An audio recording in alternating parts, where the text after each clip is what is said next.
अस्सलामुअलैकुम नाज़रीन, 3 star news के साथ मैं हूं आयशा अली। नजर डालते हैं आज की अहम खबरों पर।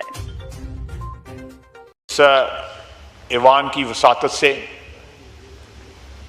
मुकम्मल यकजहती का इजहार हम करते हैं अपने ईरानी भाइयों के साथ, और इस आजमाइश की घड़ी में हम उनके साथ हैं, हर तरीके से उनके साथ हैं।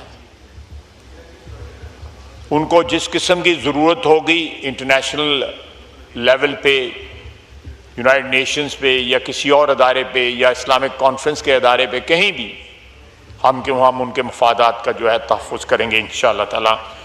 वो हमारे भाई हैं, हमारे हमसाए हैं, उनका दुख दर्द, उनकी खुशियाँ, उनका गम जो है हमारे साथ जो है मुश्तरक है। मज़ीद खबरें और अपडेट्स जानने के लिए विजिट करें और सब्सक्राइब करें 3 स्टार न्यूज HD।